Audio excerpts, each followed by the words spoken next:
That should be good.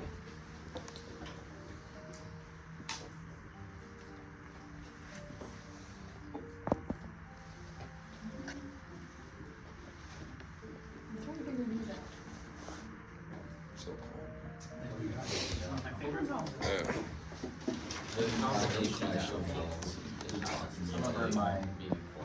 The octopuses. My ninth grade history class, he played the end there. It's like, what The does middle this one mean? makes sense It's though. like, my Goo Gaga brain has no idea what anything of that is today. Your Lady Gaga brain? Family to brain. Well, you never.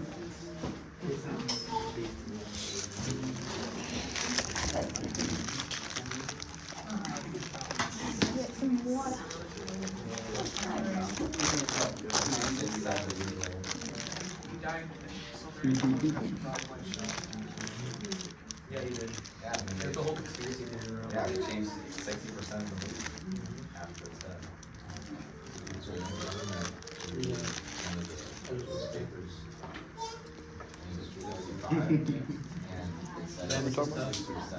Yeah. Keith. It was like 6 or 7, like 6 or 7 times on the same paper for reading. Oh, That's all it takes. Did I hear 6 or 7? you're the one. Madison one? You're the one that paused though. Like none of us even said anything, and you paused. That's really all 6 or 7. I did like 9 for you guys. But you know I what they didn't say see it. about Stanley Kubrick and the Moonlight. Got it, see Yeah, he today. filmed it, but it's such an notorious incident. That's something I don't know what it was like last time I did it in class. It was very, very weird. I don't know, I was pulling out like slang from like 2020 and making some pretty strange. That was funny. Yeah, I was like, no cap, for real, straight. That's in the chat. It's like a different language. You see on Duolingo, it's so hard to learn. But, What? Did you get them? What are you doing? it's now that's how. I want to look like I'm doing something on the computer, and on my, All right, we're gonna get started. Yay. So thank you all for being here today, and this is our second Honor Society of the school year. Today we're going to have the opportunity to hear from our panelists about the relation of artificial intelligence and education. And so specifically, our primary questions to address are the following. What is the place of AI in K through 12 classical education? And then secondly, is AI to be positively or negatively emphasized in its relation to the curriculum? So joining us on our panel here today to discuss these questions are Mr. Michael Kelleher, who is our head of upper school and an esteemed history and philosophy teacher. Next we have Mr. Andrews, who joins us from Tutor Smart, which is an organization that partners with existing educational programs in the area to support and unify efforts in tutoring and education. Next, we have Mr. Slazyk, who teaches history as one of our new teachers this year. And then we have next Mr. Pitty, who is one of our Latin teachers. And then finally, Mr. Miller, another one of our new teachers, teaches a variety of things, but particularly literature. And so now we're going to begin by taking sort of opening statements and a general position on the topic. And then I have a couple of subtopics that I'd like for us to go into further at that. So we'll start with Mr. Kelleher. Okay. So I think my overall view on AI, especially as it relates to education, to me the most helpful analogy is to see it as a tool. And I use that word very, very deliberately as we think about education at a classical school or a liberal arts school, where we think of education in the arts as a type of education for its own sake. And so by saying that, to me the analogy to a calculator is very helpful. And so if you think about when's the most appropriate time for a student to start using a calculator, what would be after they've mastered the skill sets of doing the math and the computations and understanding how to analyze a problem. And then at that point, it might be introduced. But generally speaking, I'm very concerned about what AI, especially if it becomes a point of emphasis in terms of the curriculum, what it would do to inhibit the skills, the thinking skills, the literacy skills, the language skills that we are striving for at a liberal arts institute, a classical education institute. So I would say that as regards the emphasizing of AI in reference to the curriculum, I'm not sure that should be emphasized at all, whether positively or negatively in relation to the curriculum. But I think the possibility for its inclusion should remain open to instructor creativity. I think there can be good ways to incorporate it, and I think there could even be value in having its use positively modeled for students. And as somebody who works in data analysis, workflow optimization, and organizational strategy, I think it would be a shame to not give faculty and administrators informed opportunities to benefit from AI as they go about their work with virtue, responsibility, and skill.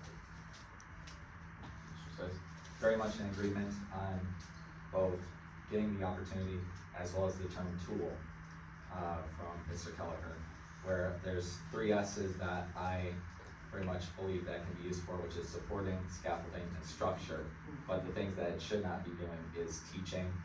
It should not be the one teaching, that's the teacher's job, or creating. If it's creating material, if it's creating the lessons, then you're taking that out of the hands of the teachers, and then it's teaching.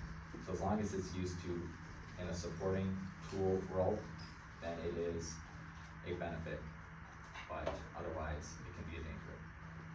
Mr. Pitty? So I'm much more in agreement with Mr. Kelleher. I see there's a lot of concerns with use of AI in not just classical curriculum, but also K-12 education. I see it's having a negative impact on students interacting with each other, their peers, and virtue morals. Also, brain development and critical thinking abilities. Also for me, I also still agree with Mr. Kelleher. I say it's a tool to support education and it can be used well, but the issue is that you need to have proper education and knowledge and values to be able to use it in the way that it should be used. And the problem is that that line is very hard to make sure that all students, staff, teachers all understand this use for AI and not be able to then use it in classroom for inappropriate uses, or same with teachers. So it makes it a bit harder to enforce to get everyone to be into the same level of knowledge. And I think it's especially the case in classical school, as the curriculum relies heavily on students like critical thought and on debate and conversation, where they kind of need this base foundation that AI can kind of supply for people already. And I think that already kind of cheapens the experience or makes it harder for students to get the full experience and picture. And another issue that it faces too would be if we can get a means for all of these students and staff to be properly educated on it. In that case, it would take a lot of time, effort, and money. And if that's the case and that's the point, then it would take, or it would be taking away value from another endeavor we can possibly do instead. Instead of spending time on learning AI, we could take time to just develop those skills, critical thinking skills and values that we already have in place. Excellent. And so we've already sort of had Mr. Miller set up one of the 3 directions that we want to go in. But I have sort of 3 overarching sort of subtopics or sub-themes that I want us to address. And so the first one will be how philosophy of education and your actual perspective on what you think education is supposed to be accomplishing is going to interact with views about the use of AI. Then we will go to thinking about whether or not AI is just a matter of training, like if we can train away some of the problems that might be present. And then thirdly, we'll look at the use of AI specifically in relation to teachers. And so as we get into these developments, the idea will be, we'll go one person at a time and have them sort of share their perspective, but then we'll open it up to more discussion on each of these topics. And so I'd like to have a little bit more organic of a flow. When we get through those things at the end, we also would love to have questions from all of you and get some more thoughts. So now we'll look at this philosophy of education class, and we can go in reverse order this time. So Mr. Miller, would you like to open us up? Sure. Yeah, so for me, what the purpose of education would be is to teach students how to critically think, how to interpret the world, along with instilling the understanding of civic duty and morals. and then to prepare them to be versatile after they are graduated from high school, to be able to be versatile in whatever career path they choose to go down, whether that is an everyday situation with talking to somebody at like a supermarket, whether that is going to college and being able to succeed in that environment, or going to the workforce. It also then, the problem is too, is that there's a debate on how it narrows down to with the use of AI, where but yeah, so with it also doing a little different for different schools. For example, in classical school, we focus much more on the critical thinking skills and much more on the debate and the discussion and making a well-rounded individual. Some schools, like technical schools, might have more larger uses for AI in the case of like Penta or a place like that, where in the workforce they have to be familiar with this. When they come out of school, they'll be going directly into the workforce, and they might be automatically assume that they know how these things work.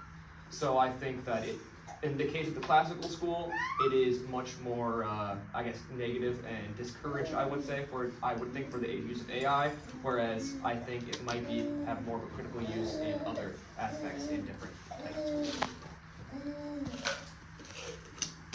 Oh, if you guys have questions or just want to continue perspectives, just go ahead.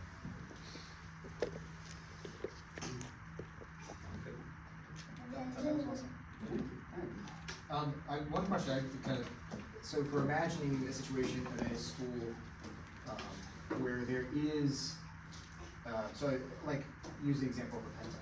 So at a particular point, we are trying to train, that particular school is trying to train that student for the workforce. Do you think then, like you alluded to the fact, I think we all have this when to do this seems very tricky. Yes. So what would be, in that particular context, maybe the appropriate, I guess what I'm trying to get at is, at what point do we think the student has a well-rounded enough kind of training in just like personal values or the humane arts, if you will, literacy, math, etc., kind of the basic skills, that now he's ready, okay, it's time to start focusing on that vocational thing. Since not now, when? Yes, yeah. Yeah.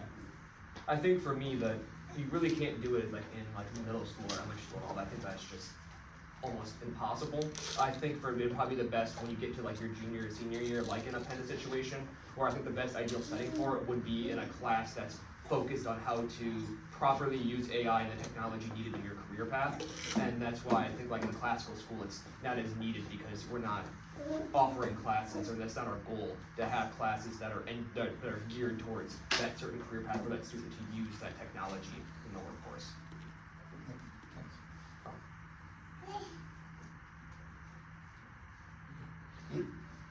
So, for mine, in classical education, my view is we as educators are focused on imparting virtue and providing students with the skills to be able to succeed in any environment they may find themselves in. So with that philosophy in mind, skills that may be cultivated within the classroom are hindered by the use of AI. For example, research has been finding that the use of AI has negatively impacted interpersonal skills and emotional intelligence among students. In addition, students and educators as well are still developing virtue within themselves. It is a lifelong process. So the introduction of AI to AI during this critical development period has had detrimental effects on the understanding for students of what is right and wrong. For example, I've had conversations with students justifying the use of AI, not just here, but in multiple schools. And since they were not taking credit from anyone else, they believed that by using it, they were just using a tool and not taking credit from the person, but from AI, which is a tool that they're using.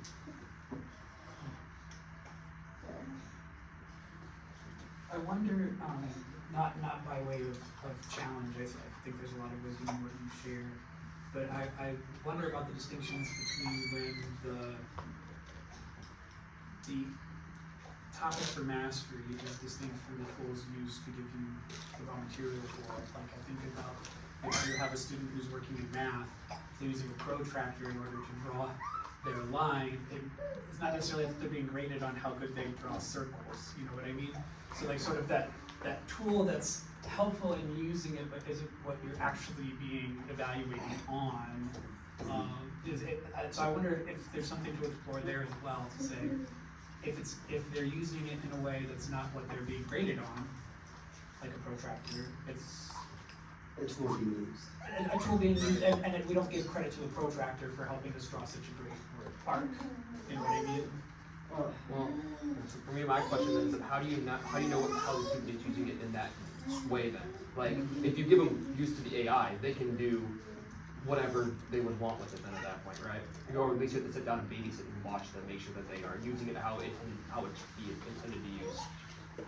Yeah, if what they're being graded on is something that the AI can speak to, I think that if we're talking about the protractor thing, you can tell where the use of the protractor ends and where the student's mind begins. And so I think also it would depend on whether, again, not as a point of challenge, but just the way that I'm trying to think about it is like, okay, if it's not that what the AI is doing is the part that's being graded on, and if you can tell where the AI ends and the student begins, then maybe someone ameliorated that. So this comes similar to Michael's kind of calculator, right? Using calculator as a tool, but the difference between protractor, calculator, and AI is calculators only use, and protractors only use one part of your brain. It's only using, for calculator, mathematics. It's doing basic arithmetic, while a protractor is only doing drawing. But AI uses more than just that. It uses creativity, comes up with questions, answers, gives you reasoning behind it, and takes away the reasoning from the students. They're not reasoning why this answers this. They're getting it from AI, not themselves. So that's where that issue comes in, I believe. So you're saying that not that the student's brain is engaged in more areas, but there are more areas of student brain activity that could be mimicked or replaced by it. Well, it's not being utilized. Their brains aren't being utilized anymore in that way. They're kind of like atrophying in that aspect, because that's not being utilized, that part. They're not using cognitive skills, their critical thinking skills, because it's being replaced or being given to them by the AI. That makes sense. Yeah, thank you.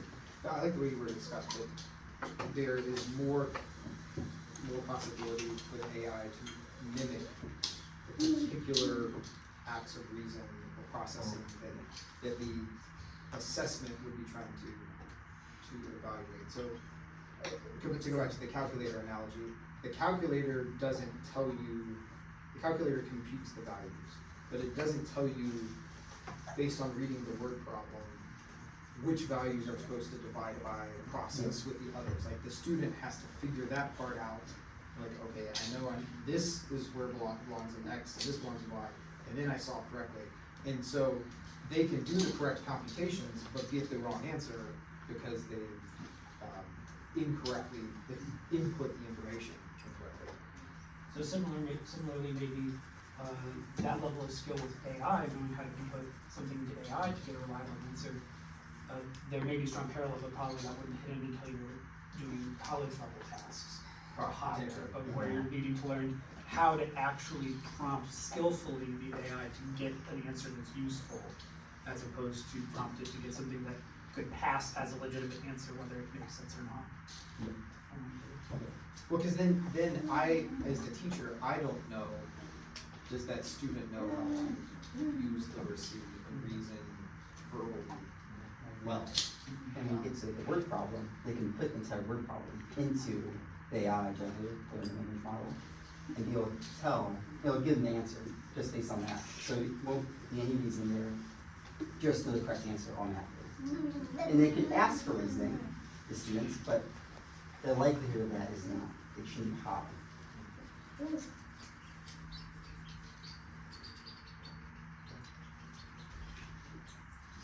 You did mention something about emotional intelligence that Yes. I did want to touch upon real quick. Yes. Because we're at risk of hyper-focusing on one element of a larger scale there, because studies have shown that emotional intelligence has steadily decreased with not just AI, but technology as a whole. Mhm. And we see quite clearly how classical education, at least this rule, deals with that, which is putting as many limitations as possible with the phones, with the computers. Mhm. And I think the basis of that idea stems from, so when I was getting hired here, there was a thing that I saw that said students are not empty vessels to be filled, but souls to be formed. And AI does not have a soul, nor do computers. They cannot be vessels of good, distinguish between falsehoods and truth, nor be virtuous in and of itself. It can't be beautiful because it's just a thing. Thus, again, comparing it to a tool. And just like with the rest of the technology at our disposal, with computers, we still have them and they still have a place. But with sincere monitoring and with rightful scaffolding in place to make sure we do our best to make sure that it's not abused, and computers are a tool. So in my view, AI would be a very similar case where we make sure to put the foundations where we can and treat it like the tool that it is for both teachers and students. And when we were talking about this before, I referenced the fact that there is monotonous work that teachers can do. Like if a teacher, now I'm not saying this is a great assignment, but if a teacher is taking 10 vocab words and wants to make like a worksheet for it, can plop it into AI and it will separate the vocab word from the definitions, and it's instant. And if I did that, it will take 3 or 4 minutes.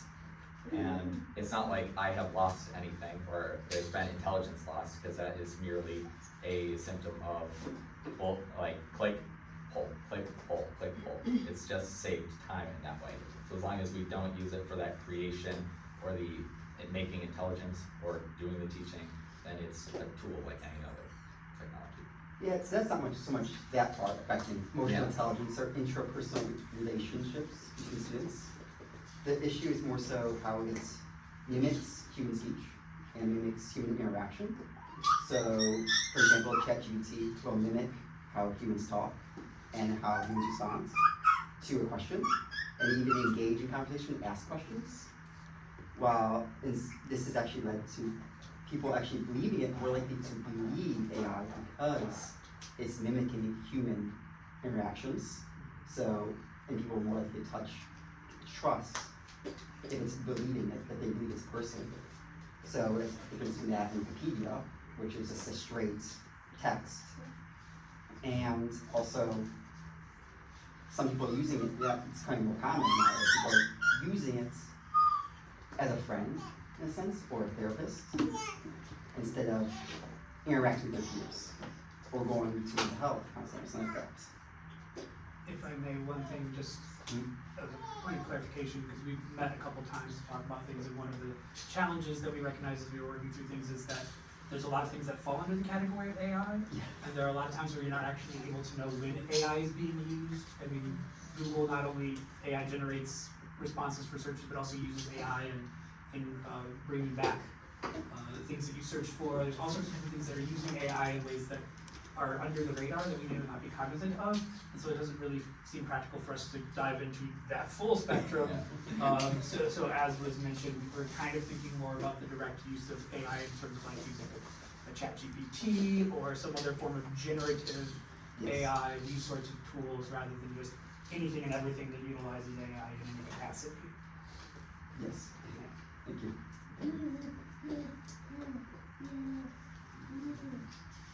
Did you already do? Yeah, Okay.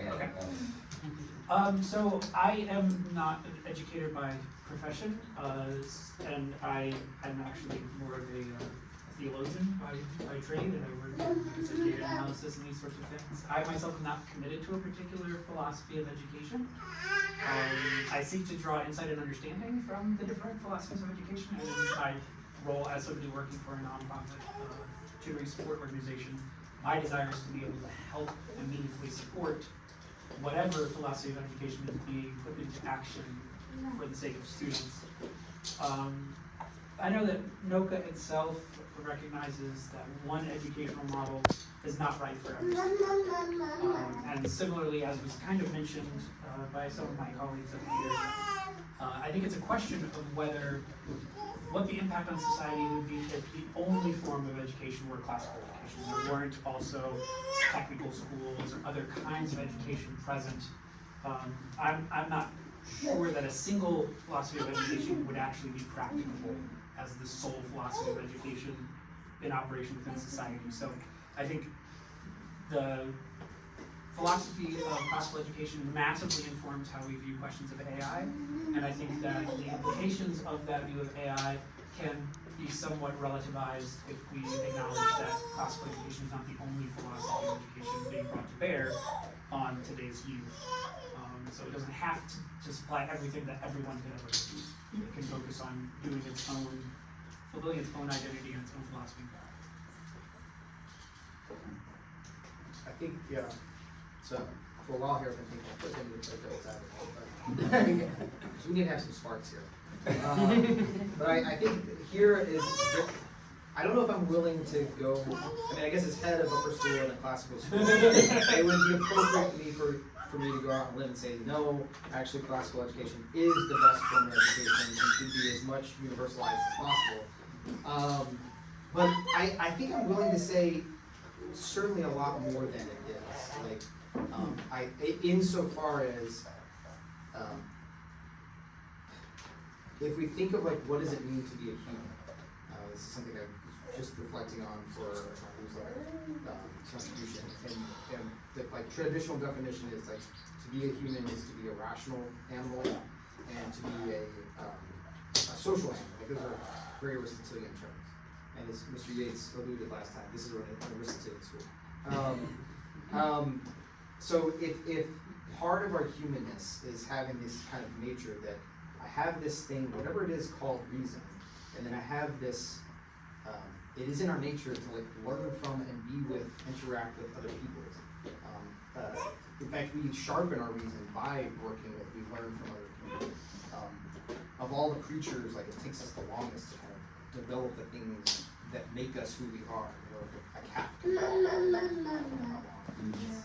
So if that's the case, it does seem to me there needs to be some sort of a lengthy period of time, at least particularly in a society like ours, where we are expecting individuals to participate in an informed sort of way in the social good. So in any sort of representative republic or democracy, then it seems you want some sort of educational model, or philosophy of education, that is training the human person. So I think I'm willing to concede that at a certain point, we might start just, it is at a certain point you gotta start talking about the skills. Like, okay, you're gonna go out into the workforce. You are, at a certain point you do have to make money. You gotta learn how to have a living. So you're gonna need to figure out what that is.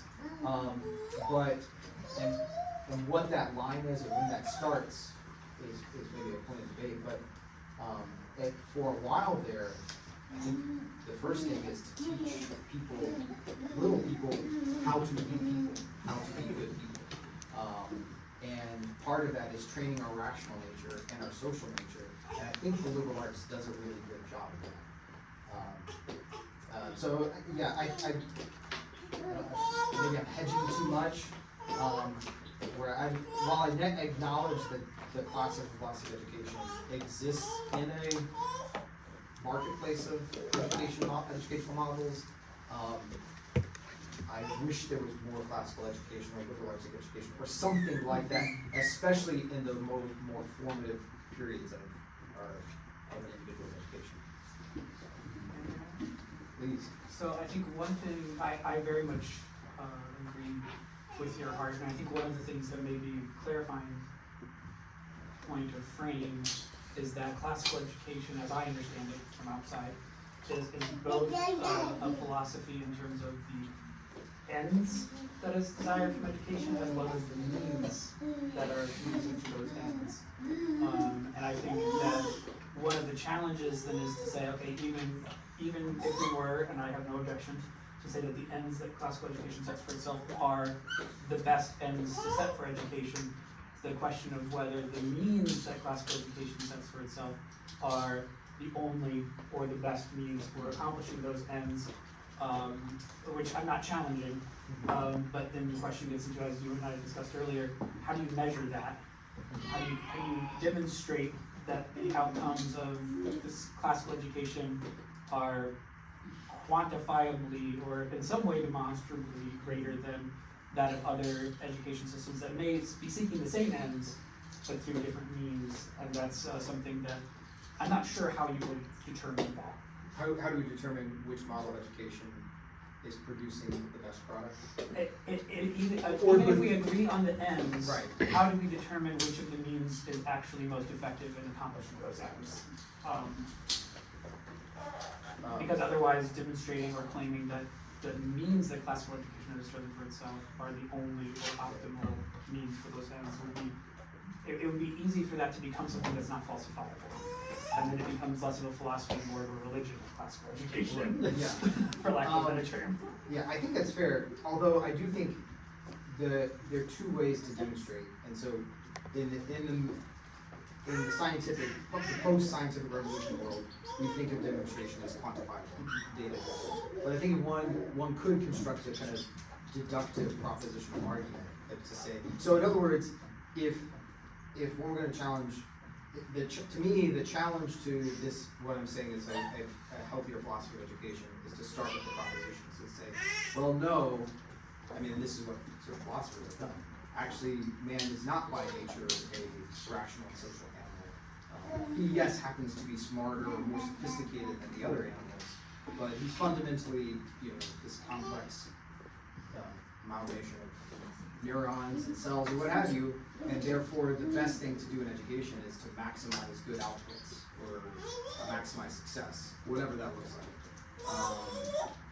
So I guess all I'm saying is that I don't think a deductive, like syllogistic argument is necessarily falsifiable.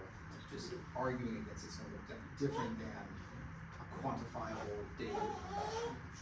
In the interest of moderating, Yeah.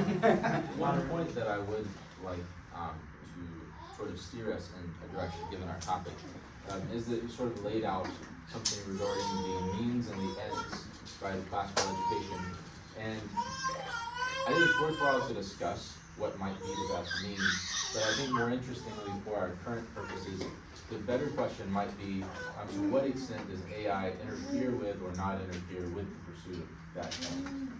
And so maybe to bring us back to the relation of AI to our philosophy of education a little bit more directly before we move to our next topic. So if you'd like to speak to that, Mr. Kelleher. Sure. I think, so as I see it, we kind of got into this, or I think Mr. Pitty alluded to this a little bit ago, with the problem of AI being able to mimic the very, for lack of a better term, skill or art, the thing that I am expecting a student to do. So for the sake of kind of using like the traditional liberal arts language, we're talking about the trivium, which consists of grammar, logic, and rhetoric. So if one of the things, I give an assessment, I'm asking the student to write a paper. And in writing that paper, I want to see them use good logic, and I want to see them use good rhetoric. Not just because not just as a way of just evaluating that this person's got good style or something, but like with this assumption that as a rational social creature, these are important attributes of their humanity that I'm trying to tutor, to train. And so AI then would run into this danger of mimicking those very attributes that, so in other words, the student is no longer going through that habit of practice of trying to achieve that thing. I think the other side of it too is this mistake on terms of the inputs. And this is where classical education is also making this claim of, so it's not just this kind of skill set of the liberal arts, but the best way to approach it is by learning from the past. And we're saying, we are going to kind of sit in the wisdom of the past, which doesn't always agree with itself, and just kind of, for lack of a better term, like absorb that, like just kind of sit there and learn from that, yet marinate. I think AI would well, it's a just in terms of time, Like if my direction is towards how do I effectively use AI, then I'm taking away from that time to marinate and to practice those liberal arts skills. I think what I said earlier with, is it worth the time and effort to train people and students and staff on the AI when instead you could be working on the goals of good virtues and being a good, well-rounded human being? Does that sufficiently hit what you were kind of hitting with the question? Yeah, so I'm gonna make a shift now as we go into our second topic.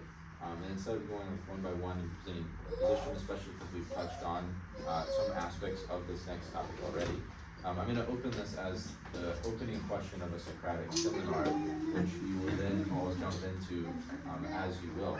And so our question now for our second part will be, is the positive use of AI in education simply a matter of training and or guardrails or limitations, or is there something more fundamentally and innately problematic about the use of AI for students, such as problems related to virtue or character or ethics?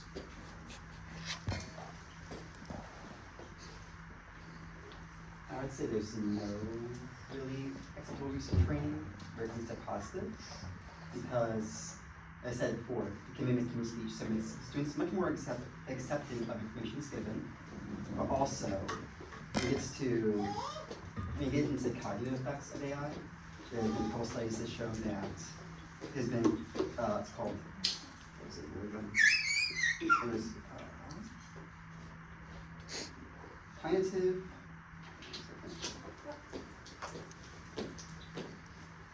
cognitive atrophy. It is caused cognitive atrophy disproportionately affected younger generation, particularly those prioritizing convenient access to information over deep reflection and comprehension.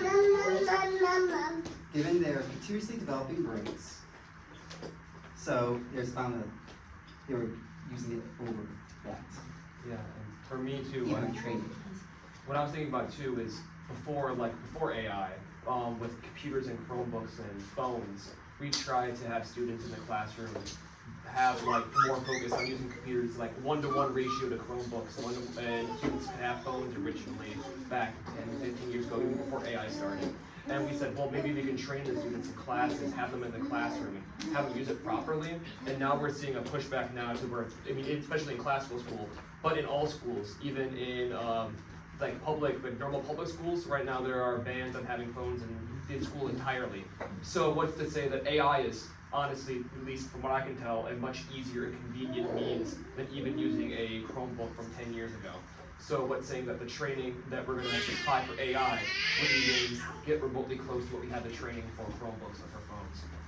Well, I think part of that is just, for lack of a better word, trusting the dialectic, like allowing educators to explore new possibilities and learn from what's not working and adapt. I tend to be eternally optimistic about teachers' ability to find creative solutions, so I don't see like an innate problem with AI. I think educators can find ways forward. But outside the scope mentioned here, there are two ethical concerns that come to my mind that are a little bit more innate. The first is that at least until the technology improves, the widespread use of AI has considerable negative environmental impacts. So if all students everywhere started using AI, the ecological implications could be problematic. From the perspective of environmental ethics, that could be concerning. And then the other thing, and this is my little devil's advocate, the problem of training when it comes to students using AI could be understood as running in both directions. Not just the students training in how to use AI, but also the ways in which the student would train AI. If we recognize that students have virtue, character, etc. that are still in development and therefore not fully formed, we should at least take into consideration whether we want AI, the technology that is incredibly susceptible to absorbing human bias, for example, to be trained to any appreciable degree by K-12 students.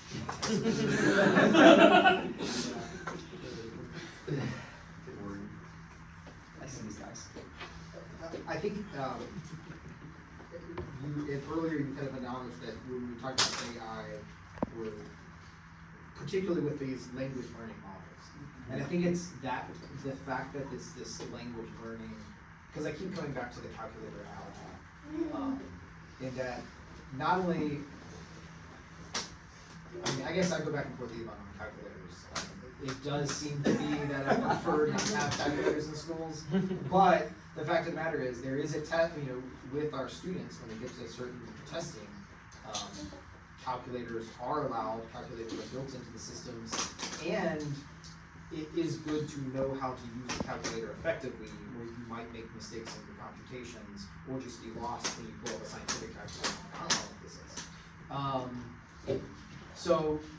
But the difference there still seems to me is that the work that the tool of a calculator does is really limited in terms of replacing what the thinking that a student's doing.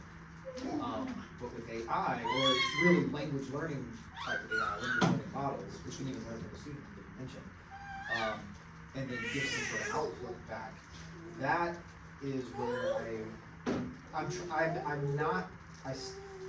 to imagine a situation and where that could be useful, it could add to the educational experience that we want with education. And that's why I'm still struggling. So there is a part of me that feels there is an innate disconnect between at least language learning model of AI and the goal of a well-rounded education. Like my software calculator, it only takes up one part of the brain, and then computation includes it. While AI mimics or supersedes the brain in multiple areas. And students use those instead of using their own brain. So for knowledge, they can just look something up on AI or Google. That does happen with Google. They just look it up. Why would they need none of that? It doesn't also have to necessarily mean that they become masters of creating a whole bunch of stuff for their paper. But I will say that every time I've had a writing assignment, whether it's 7th grade or 11th grade, there has been somebody who said, can we use ChatGPT for this? And it's like, I thought, virtue was the highlight of the school, and you should know the answer to that question. But regardless of the age, there is somebody that's saying that legitimately so, not necessarily just as a joke. And training can also just be teaching where to find it. For instance, I was at a gathering the other day, and we were talking about Beetlejuice, the person who exists, and somebody was like, hey, is Beetlejuice still alive? They look it up, and they see that he is deceased. And it's like, wait, no, that's the character Beetlejuice. AI, Gemini, answered the question, but the person had no idea. They're like, what's Gemini? What's Google Gemini? Never heard of it before. And so you saw, even though this person I would consider to be a virtuous, good person, just boom, nosedived right into using AI without having sort of any knowledge about it. And that disregards virtue or non-virtuous. That was just a simple blind spot that they walked into because there was no sort of guideline or support to help them use that virtue that we have enabled in a proper setting, in a proper way. If that makes sense. So my question is, how much training would they need then in that case?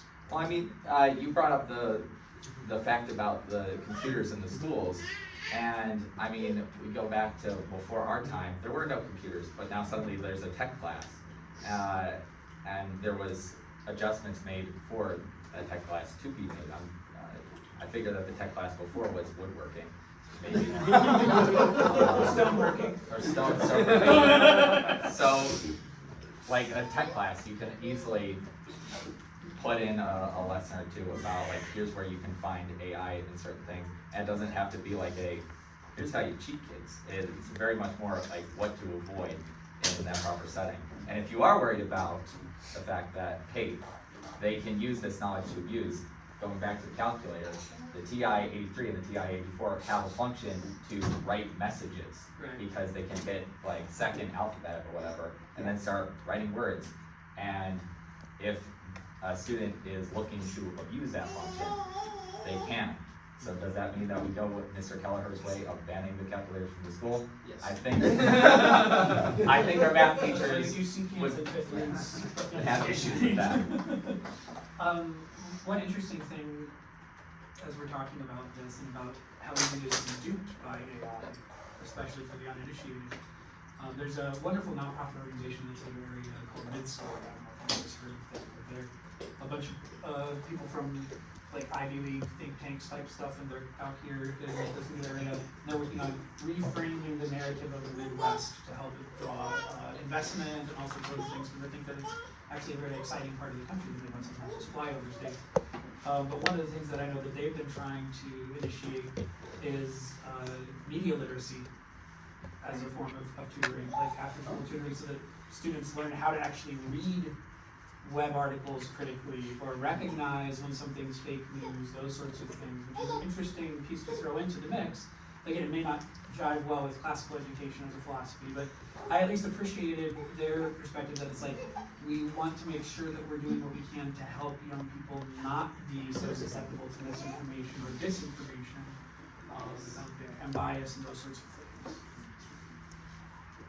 And one thing also about AI, like things being made up, like you said, AI also does something called hallucinates, where literally, if you can tell it first off to give a wrong answer, and it will think it's the correct answer. So like 2 + 2 = 5. You can make it believe that that means 2 + 2 = 5. And it will, if you're looking for specific points, it will find something for you, even if it has to make it up. There's a law case that actually happened by the lawyer using ChatGPT, and it was caught using ChatGPT, because it made up an entire case that did not exist. Not to get too much into like philosophy semantics there, but like I remember seeing that 70% of stats that people like say are made up on the spot. So it kind of is reflecting us as a whole of just making things up when we can't figure out the answer. I actually just don't mind. I give you nothing. Any other remaining thoughts on our problem of training?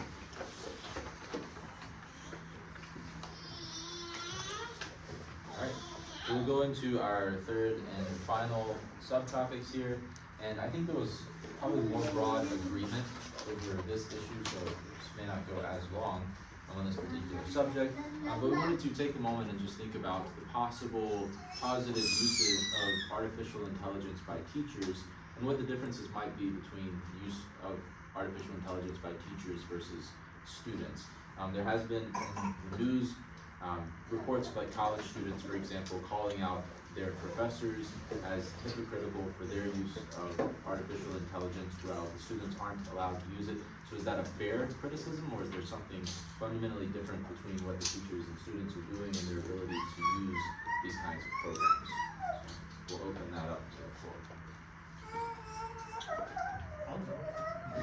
So first of all, I would say the question we were given is, how do we justify the use of AI by teachers to students and parents if expectations are different for teachers and for students?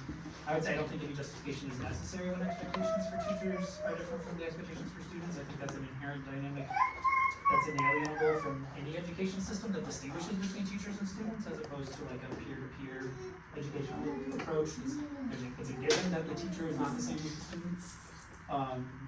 So I think the teacher's use would be evaluated on its own terms as such. So that being said, I think the limits would still be recognizable as the virtues and principles that classical education is designed to cultivate. Teachers should be held to that. Those standards are just being applied to an adult whose cultivation is at a more advanced stage and who is more responsible. But one of the things, I would say not just teachers, but also administrators, one of the things is that we live in an incredibly data-saturated world, and a lot of people don't know what to do with the data to actually find meaningful insights from it, and that's something that I know there's some organizations that are working right now on AI assistance for administrators. If you have all this student data, like you're talking about millions and millions of data points, how do you even begin to start summarizing that or making it intelligible? AI can be helpful in that. And the other point that I think is important to note is critical thinking, logic, these things that are so important to classical education. Not all languages for critical thinking and logic are mutually intelligible. If you read a very, very logical continental philosopher versus a very, very logical analytic philosopher versus a formal logician versus computer programming, these are all incredibly logical languages, but they are not mutually intelligible to each other. And so one of the things that, for example, I found that could be promising for AI is there are very simple, useful things that you could do with a spreadsheet. but asking an adult who has learned good critical thinking and learned good logic to also learn the computer coding that's necessary to get the spreadsheet to do this thing, as opposed to just saying, hey AI, what's the Excel formula to make it do this?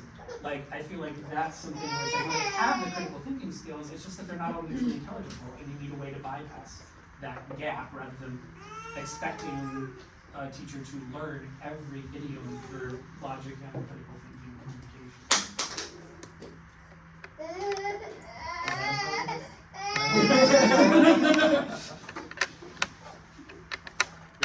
You draw the distinction between the teacher and the student, and I'd also say the purpose of teaching is different than that, and they're fundamentally different acts.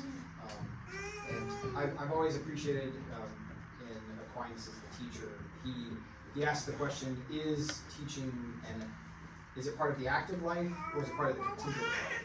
And as like a very much somebody who is drawn to just reading my books, reading my ivory tower, and just wanting to contemplate the meaning of the universe, I'm inclined to think of it as contemplative action. But he's like, no, teaching isn't active. It is something that requires, because you're not just thinking about the knowledge, you're trying to find a way to make that knowledge intelligible to these other people. And so as such, there's gonna be activities that are gonna require tools. And I think for a teacher, AI can be one of those. And when you think about at NoGo, we use different platforms for keeping track of our grades, for keeping track of attendance and all these other things. I think there is a place for recognizing sometimes the teacher does need to be able to do the active part a little more efficiently so that they can build space for themselves for the leisure and contemplative part. And insofar as AI can help with that, I don't necessarily have objection, which all of my teachers are happy to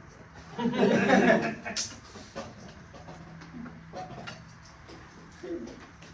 I'd say this is the only part where I might be somewhat okay with AI. Only a little bit, just for the data stuff. And not so much for lesson planning, but creating a lesson plan in and of itself, where it comes up with the standards, it comes up with the topic of the day, or it comes up with what you're doing for that day. I have more issues with that, because the AI is not knowing the students, how they learn best, or what work they're able to put out, what their output is. Yeah, I agree with that too. When I was student teaching a whole 3 years ago, I messed with creating AI for lesson plans too, just out of curiosity. And whenever I made it, it was all just soulless and generic. I looked at it and I'm like, all right, there was 2 good ideas out of the 30 here. I could have just done that. The time it took me to type this out, I could have done something so much better. And not even making a whole lesson plan, but just even making 5 useful points for a lesson instead. I think its best use would be for the janitorial duties of a teacher, especially something. Well, it's where it's things like formatting quizzes or stuff like that, where it's the stuff of grabbing the data and organizing it and putting it into a spot where the important part to me with teaching is finding ways on how to best communicate information to students, how to have those discussions, and how to have those elaborate things where sometimes where it's when you're making a lesson, it's all right, I want you to make a template. And it's that template could take 20 minutes. And I could use those 20 minutes to instead make a much more engaging, debatable question for the students. Big word for classical education in that realm would be the intellectual stuff, the actual the growth. And I won't stay on the point too much, but I know Mr. Yates agrees with this. But we're definitely AI getting a lot of blame for something that is inherently just profiting off of a system with flaws and not addressing the flaws, but instead blaming it on again something that is artificial. They can be responsible for it. But secondly, I don't know if anyone's ever tried to make a coloring sheet off of World War II, tanks and planes. But me trying to do that, I was not skilled enough. But when you could just pop in an image, and then it makes a black and white coloring sheet for it, and then the students were my ninth graders last year colored in the right colors for extra credit. It's like, all right, now they're on their own doing some coloring on something I am not skilled enough to do, but and fascinated by when I do use it. So I do like that word janitorial stuff. I think the accepted term is custodial. Custodial, yeah. Yeah.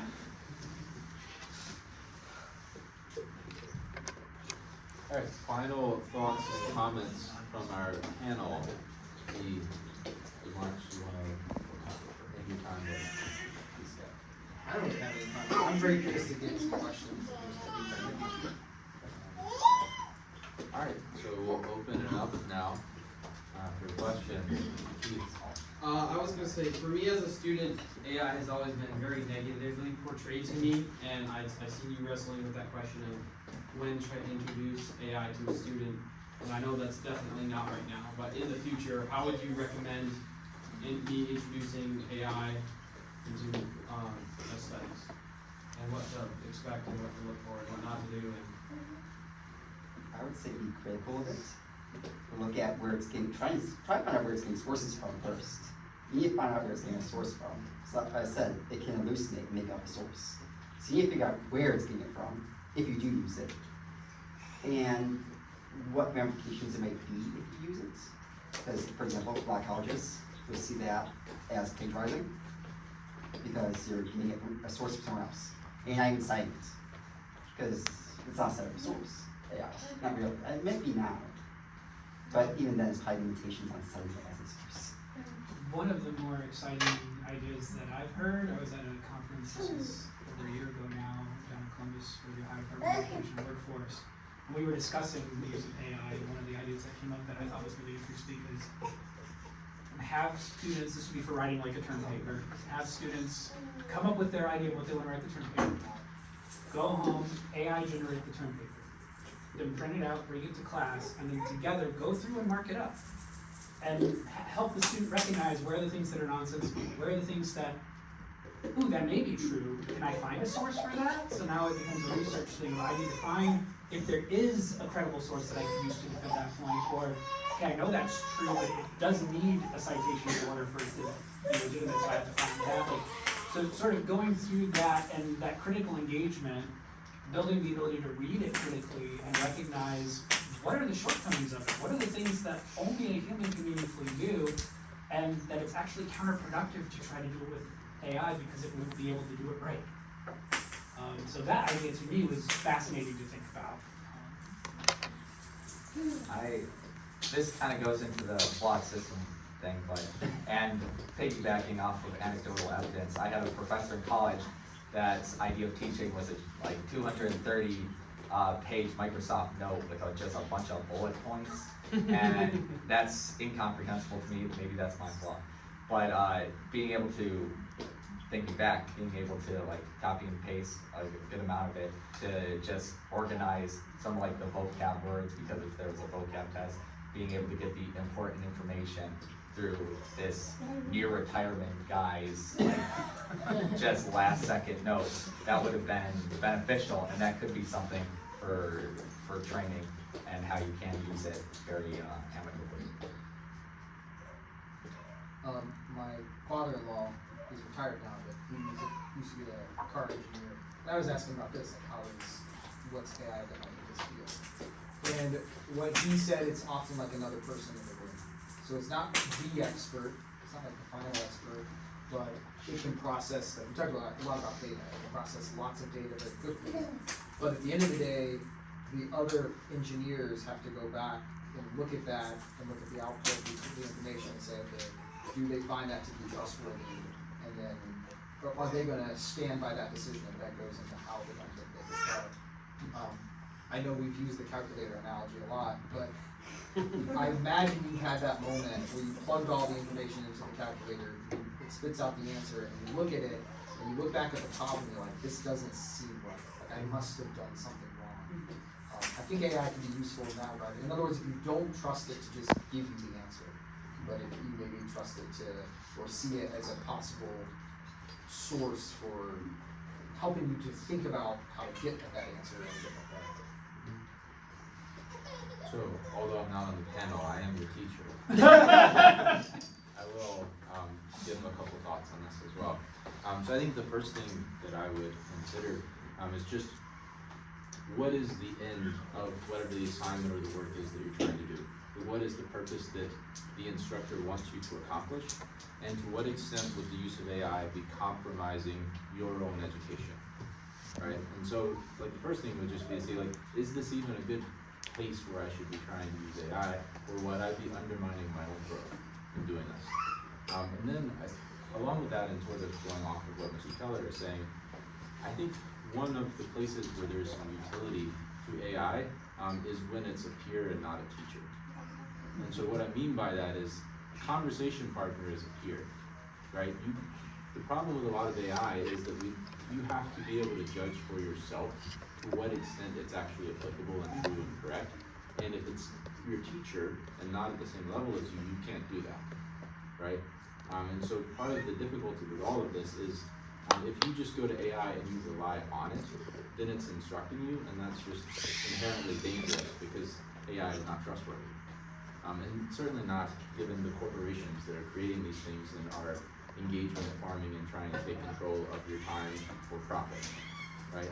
But as a peer, if it's about something that you just want to work through, but you have some amount of knowledge already on, there can be a useful process there in the conversational kind of tone.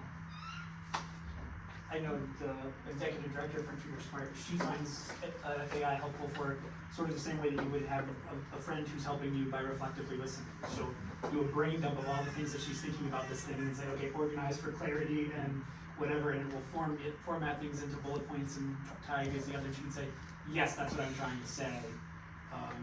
In the same way that a friend might say, so what you're saying is this. But I will clarify, given also the things that I just talked to the seniors about this morning, don't do that for personal reasons. Anything personal. Like, this is exclusively within the context of work. Yes. Alright. Like I was saying, it mimics human speech. And Yes. it mimics human interaction. So And that's part that's of the danger of it, yeah. interpersonal relationships. Okay, we have more questions. Mr. Liner. How do we wrestle with moderation and responsibility? Because I would say out of almost people who are wise, we are the least wise. We are the least responsible and moderate, and so I feel like when it comes to us high schoolers, we are most culpable of using AI for all the wrong reasons. And I think acknowledgement is important, but I think a lot of things we do, whether it's like good or bad, we acknowledge that it is this.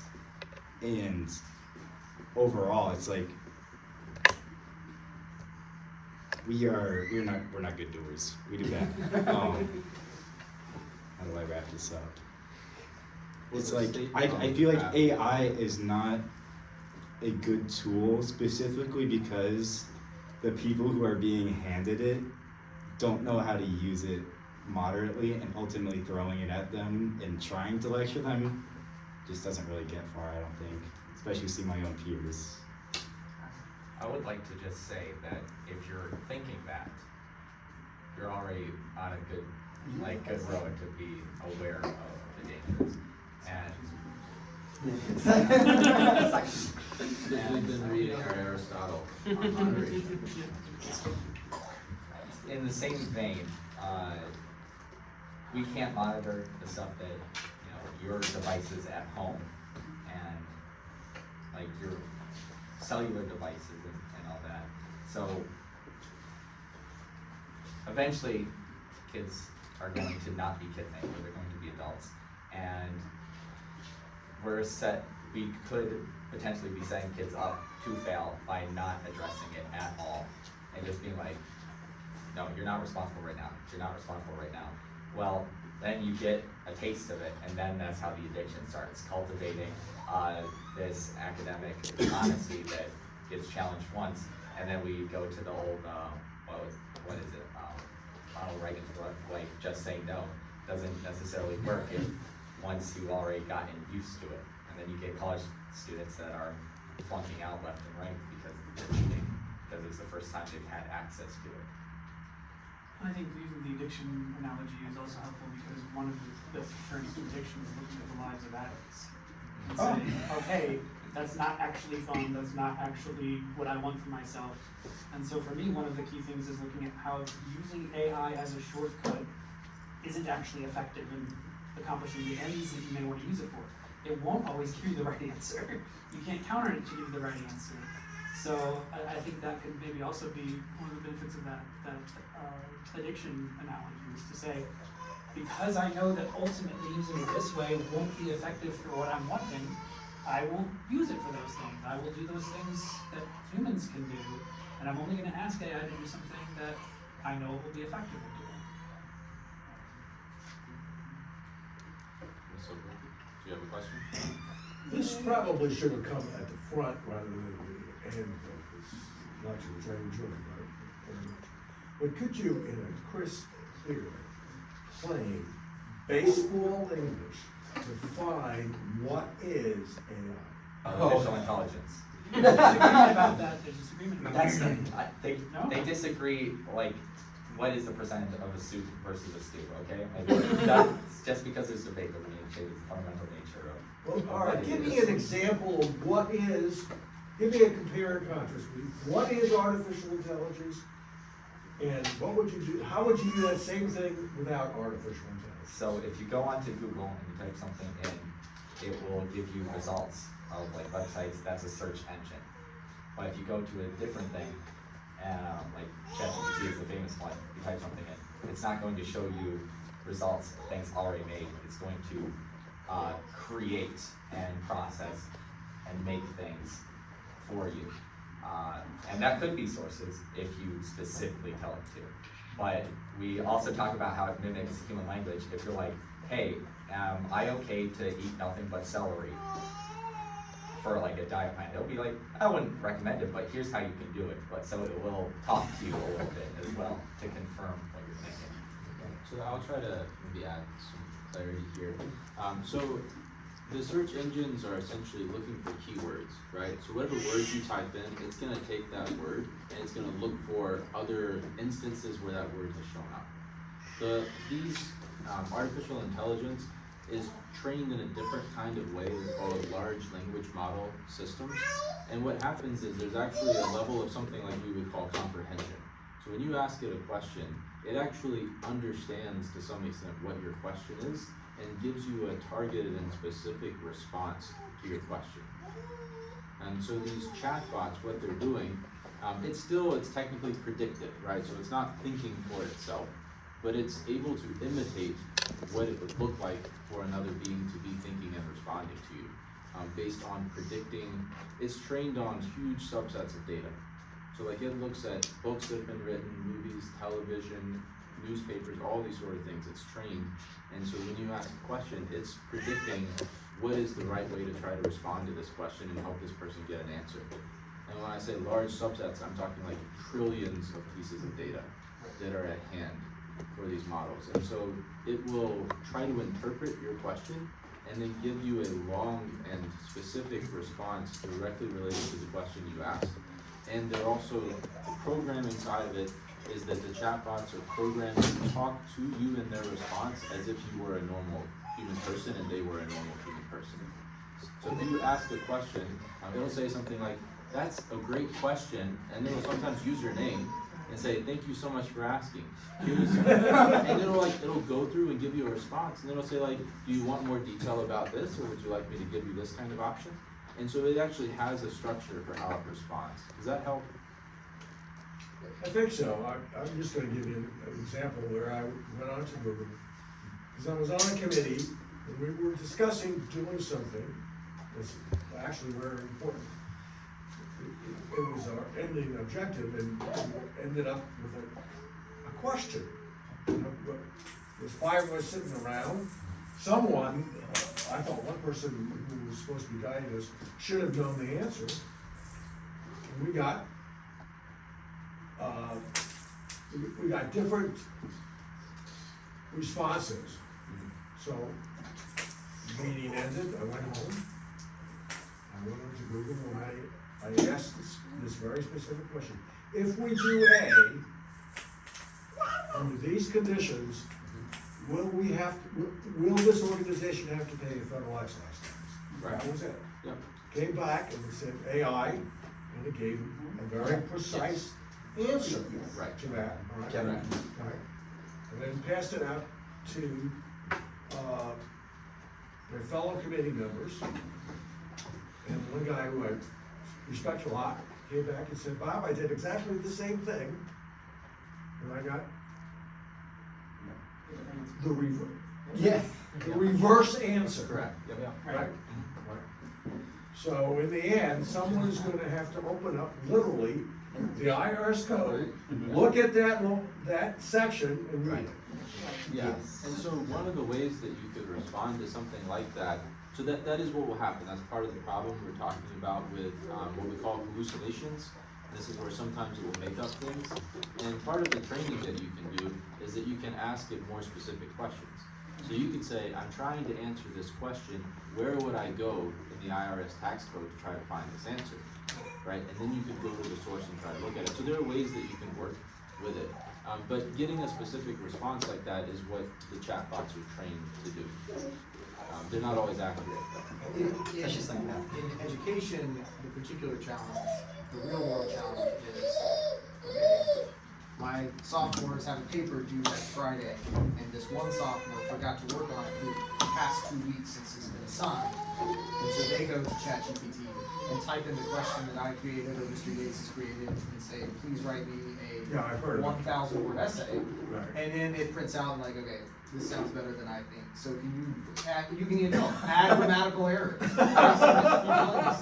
Like make it seem like it's a 9th grade or 10th grade student writing it.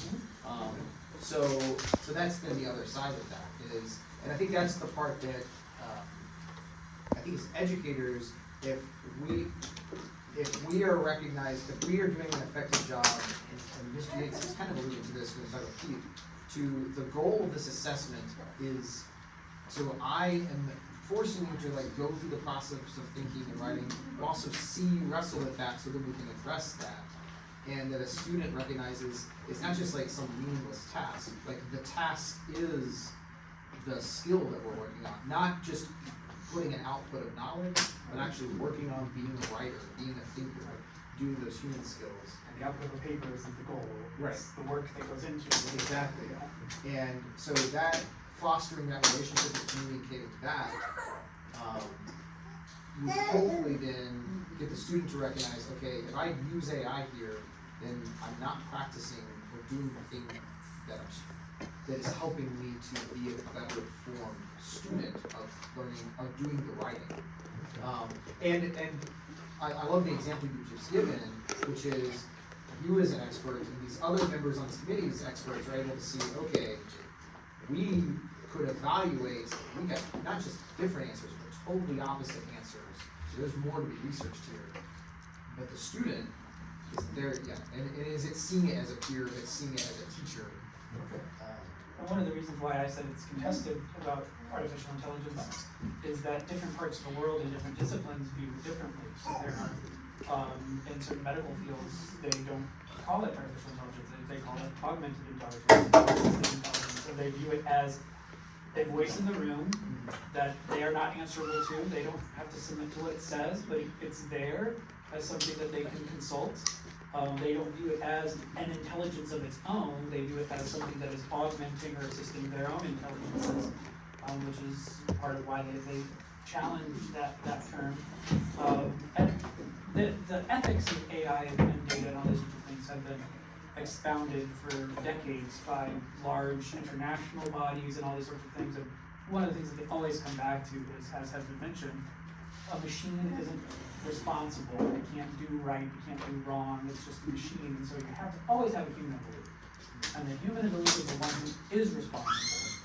And so that's another part of the picture. You can't, like, if you ever are thinking, oh well, the machine did it, so it's not my fault. You are the human in the loop. Whatever you do with what that machine spits out is on you. That's you have to take responsibility for that. So we got, I think one more, or Aya, did you have a question? Okay, I think Aya was the first one earlier. Well, it just depends on how long his question is.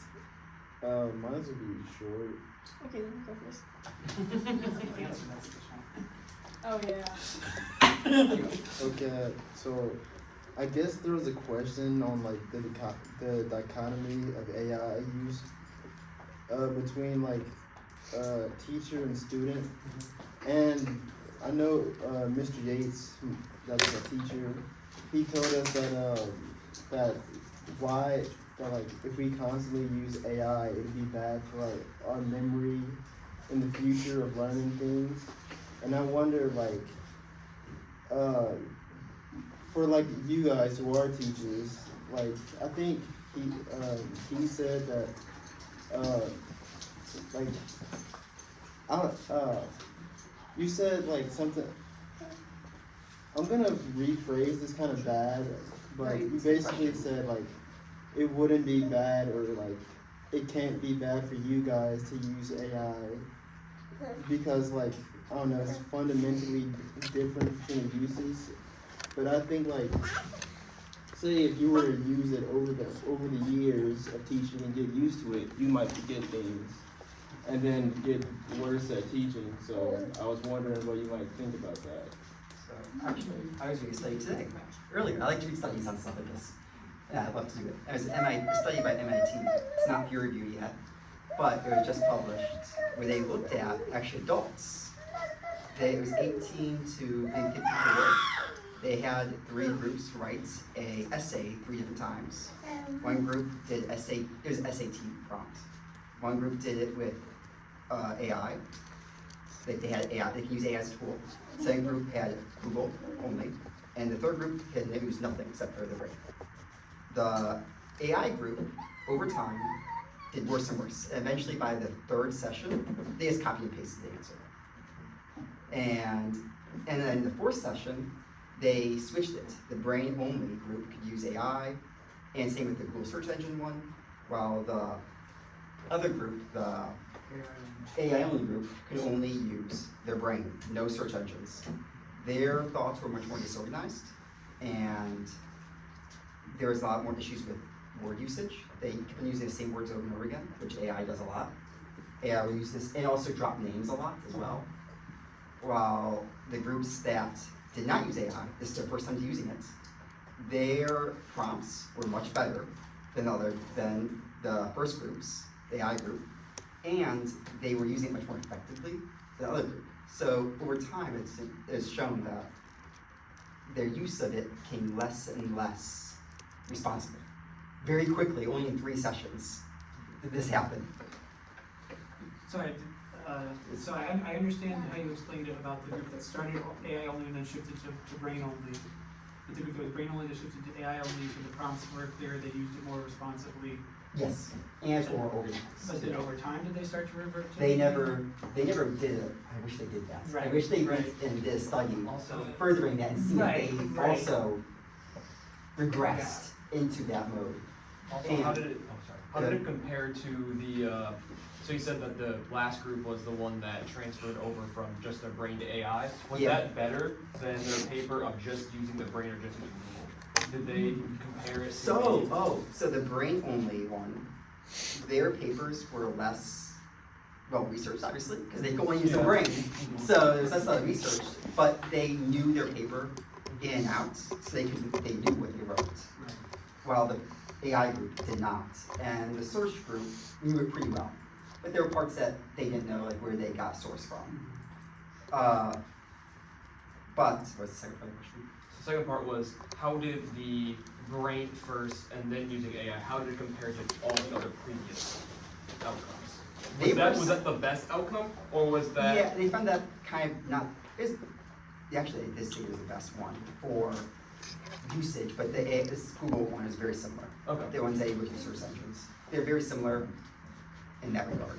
So, But they also drop names too. yeah, short answer for you, Omar, is that we don't think over-reliance on AI is good for anyone, including teachers. Yeah, right. That's Yes. always bad. There is maybe a limited and constrained direction in which a teacher might be able to responsibly and effectively use AI to facilitate certain tasks, and that's probably like the only thing that we would recommend at this time. Yes. Does that help answer your question? Yeah. Okay. I'm sorry. Alright. Okay. You let him go first. Yeah, I'm being nice. Finally, you get to be selfish. Go ahead. So on a bit of a side note, but still kind of pertaining to AI. What are your thoughts on AI kind of like taking over jobs, like getting people like out of jobs? And like, what are your thoughts on that? You mean like kind of in the means of like something where like making AI art to replace like making art in other like forms of like media, like for like video games or for like concept art and things like that, where Yeah, like we don't need this AI art, we don't need this artist to make this concept art anymore because we can just put it in our AI machine and make the art piece that way. Like an animation, like they make the drawings and everything, which clearly AI doesn't have the like the human substance, and it's just not as Yeah. like, authentic. I think that falls in line with kind of like what I said with like lesson planning when I use AI that way, and also along with just classical education as a whole, where that would be kind of the whole thing of, we always talk, all of us kind of agreed on the fact that AI is mostly used in how to, as like a tool to get us information on then the next step of how to debate and discuss, and not using it as a means of it being an answer for us or for us to it's like, the whole point is classical education is for us to debate and challenge and create and learn the human experiences, where AI creating art is kind of the exact opposite of that, right? It doesn't, it's doing everything that the classical school wouldn't want AI to do, I would believe. They want to add to it.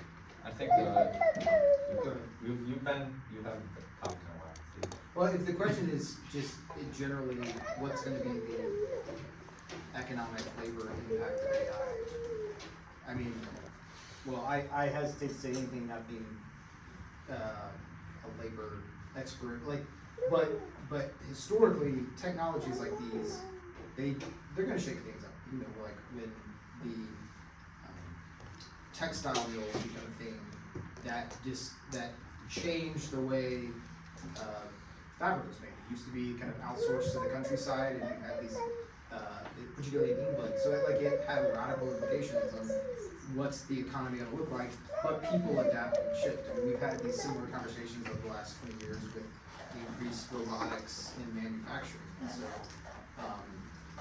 what often happens is it may mean that a certain type of, some jobs could potentially be displaced or become less necessary. But I think anytime we like speculate which ones are going to be displaced, we're always surprised. If I may also venture a couple of points in response.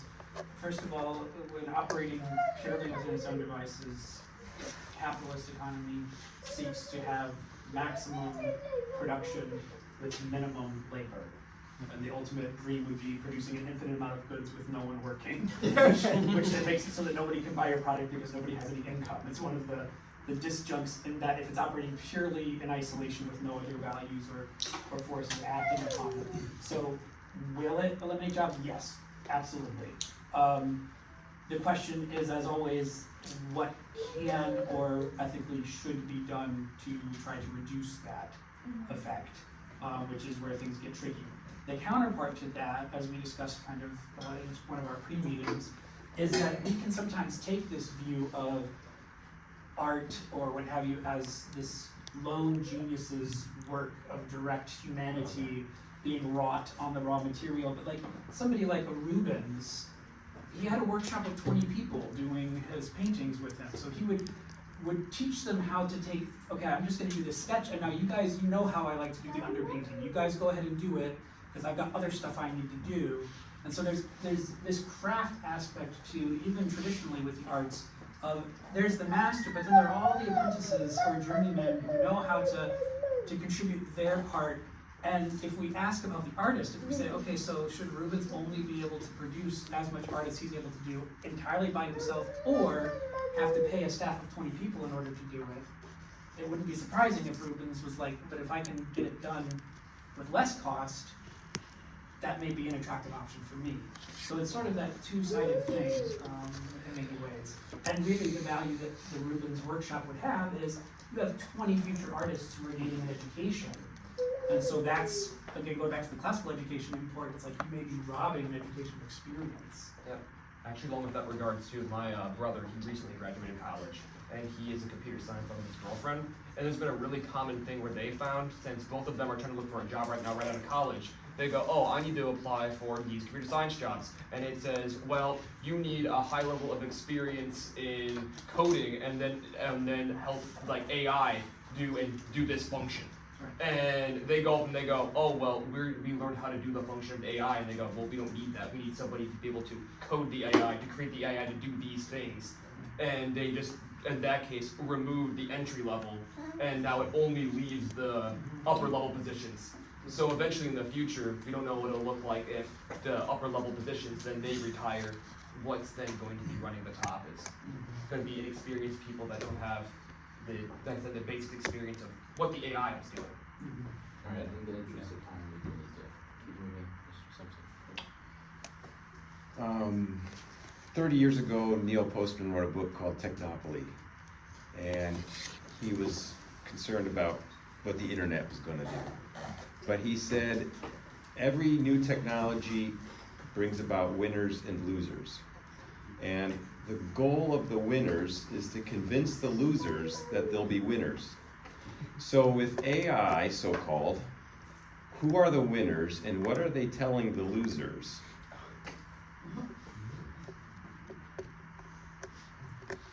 The winners, I think, are the corporations that design the AI. And, I mean, right now, I don't know so much what they're trying to tell the losers. I mean, they're trying to tell the losers there's not a real problem and we don't need more legislation. Yeah. That's a good answer. But I mean, I think it's clearly all the big companies. Like there are places, I can't remember who it was. I think it might have been. I was telling you, right? China just invested like $100 billion in NVIDIA toward artificial intelligence development. So I mean, like this is a huge enterprise, and there's more and more money being thrown into it. And so big companies are going to do everything that they can to foster the increased intersection of artificial intelligence with every aspect of life. And then part of the question is, well, who are the losers? And it's probably everyone who doesn't have stock in artificial intelligence. I think also it depends on what we're viewing, what the task is that's being undertaken. We tend to often think through lenses of business as a money-making venture, but if we think about businesses or the economy, what have you, as allocating resources to meet real needs, so like the one AI that I was talking about with helping administrators, school administrators understand their data, like that's part of what I do for a living is I help administrators understand their data, but like there can't be an infinite number of me. I can't do that for everyone, and to the degree that helping administrators understand their data is helpful in them becoming better administrators and getting better outcomes for real students, it's multiplying that capacity to do something good is significant. And so I think it depends on what we're looking at. If we're looking at winners in terms of those who can make money, that's one thing. But if we're looking at winners in terms of being able to massively scale positive impact for humanitarian good or educational good, that's a different way of thinking about who's winning and who's losing. I think part of my concern is that as far as like where the majority of users and the majority of money is going, it's primarily going to be going to things like entertainment, especially adult entertainment industries. Like there's a huge increase of artificial intelligence in all those areas. And so I think there are niche positive applications, but there are also niche applications, and the majority of users are people like just going on ChatGPT for personal reasons. That's by far like the highest percentage of the user base currently. And that would be the context of my concern with big corporations.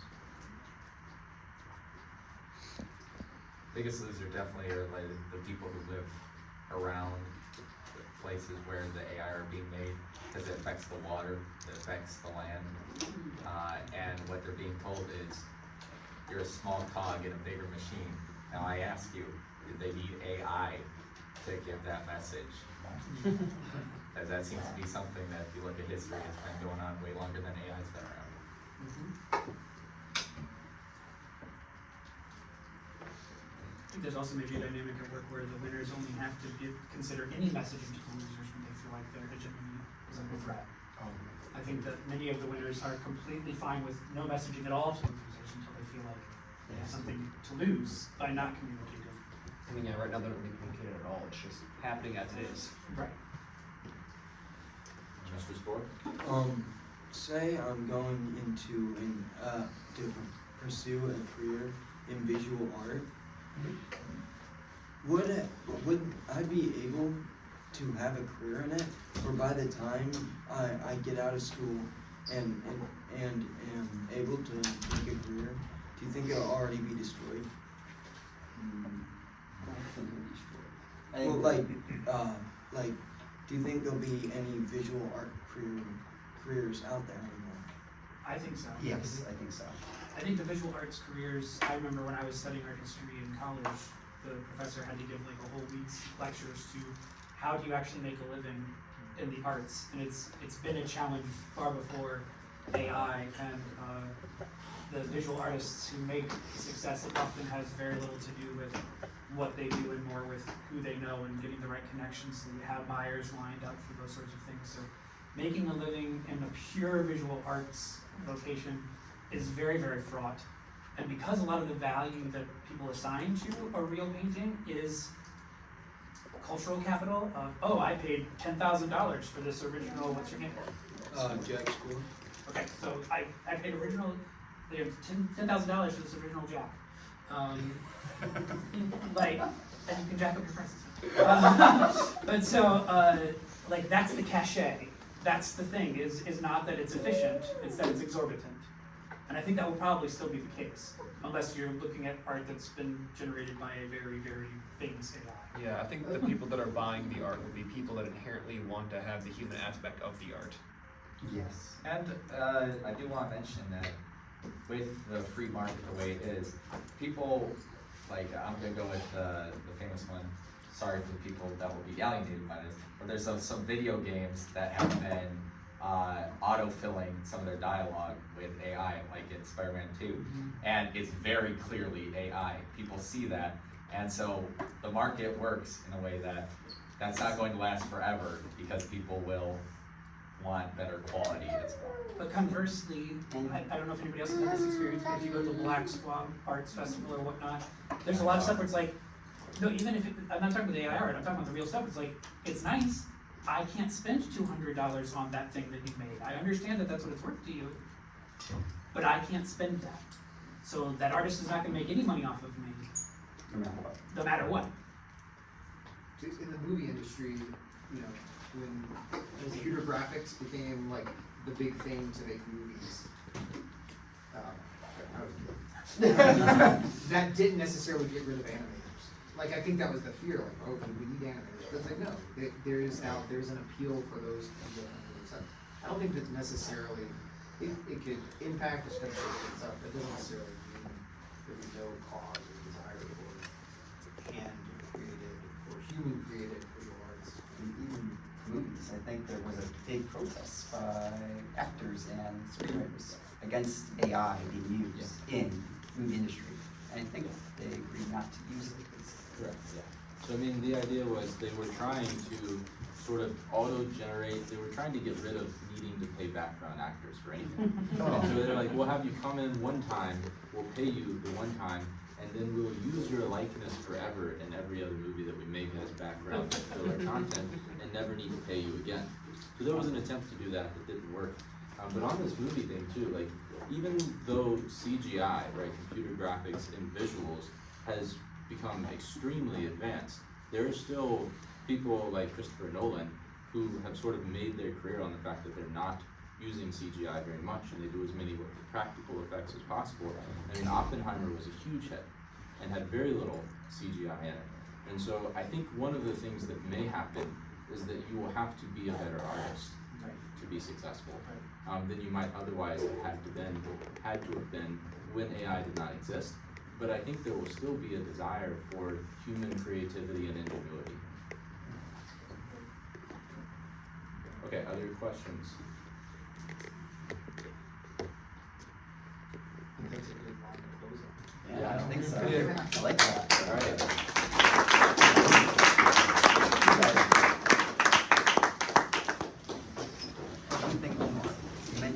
One thing about brains, also neuroplasticity for human brains, it goes away when you use AI. The neuroplasticity, your brain needs to be constantly used.